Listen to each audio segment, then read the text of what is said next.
Well, here's a live look at the VIX index, which of course is a measure of predicted volatility on S&P 500 options. Our next guest says investors are likely to see elevated levels of market activity for some time, and that's the kind of environment in which options can be useful investing tools. Let's bring in Chris Thom, Chief Executive Officer and Portfolio Manager at Moat Financial. Thanks for coming in. Yeah, thanks for having me. Why do you expect volatility to persist for some time?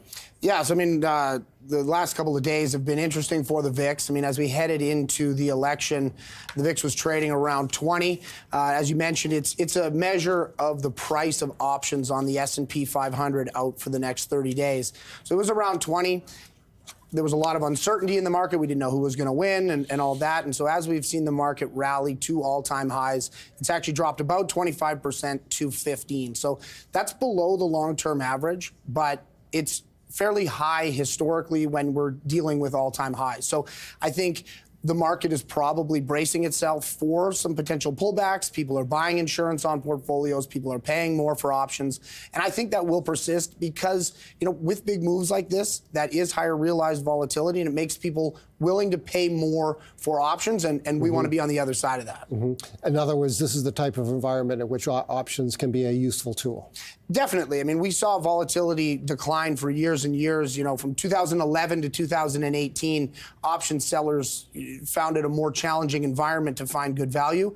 But I think that volatility has persisted over the last few years and will continue going forward. One idea you've got for investors in this market environment is selling cash-covered puts. So explain that. Yeah, so selling a cash-covered put is a perfect strategy for people who have had money on the sideline, were maybe hoping for a pullback that has clearly not materialized.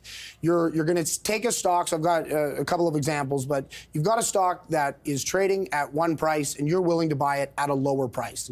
So you sell somebody the right to sell you that stock at that price if it drops below that level. So step one is always picking names that you are comfortable holding, that you're willing to buy. You're not just chasing high premiums.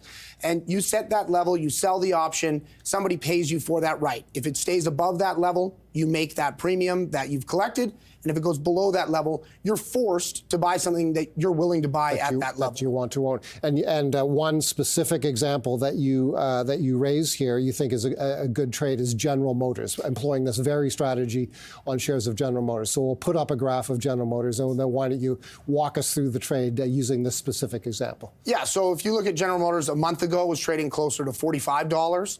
And here we are, it had some good earnings. It moved above 50.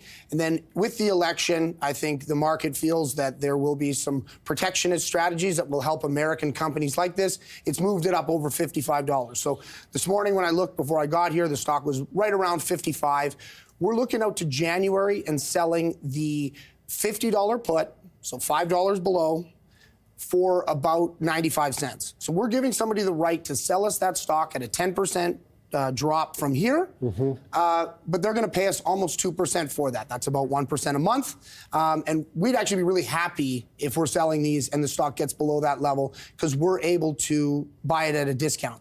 But the difference here versus just waiting and sitting on the sideline and hoping that it gets to 50 is we're able to actually have that capital at work and actually be investing in this name while we wait. Right. And I assume you like General Motors as a longer-term hold. The first thing you said about this strategy is that it's got to apply to stocks that you want to hold. Yeah, absolutely. At 6 times earnings, I'm pretty happy to own this stock. Okay, you've got the same idea with the bellwether in the minds of many Canadian oil and gas stock, CNQ, Canadian Natural Resources. Yeah, so CNQ, this is one that hasn't really run away. We're happy to own it near these levels, but it's got some elevated implied volatility on the options. So with the stock, when I saw it earlier, it was just over $48.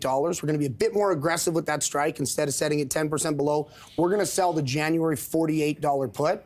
And for that, we're going to collect $2. So that's almost 5% that we're going to collect on this stock over 2 months. And if it goes below 48 at expiry, our net purchase price is going to be more like 46, which for us is a very attractive entry level.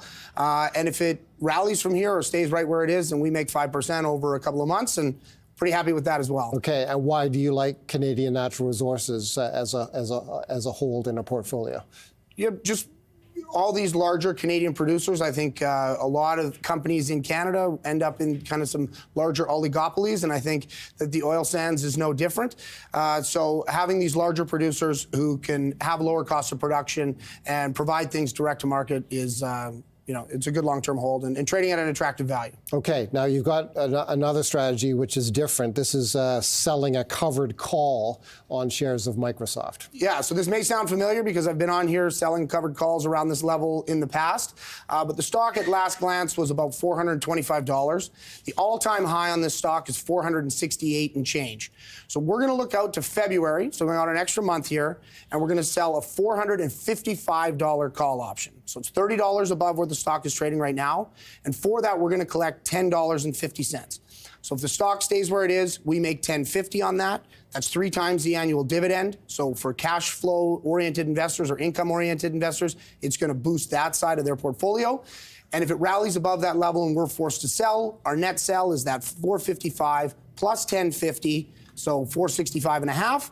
Happy to exit at that level. The stock's closer to 40 times earnings.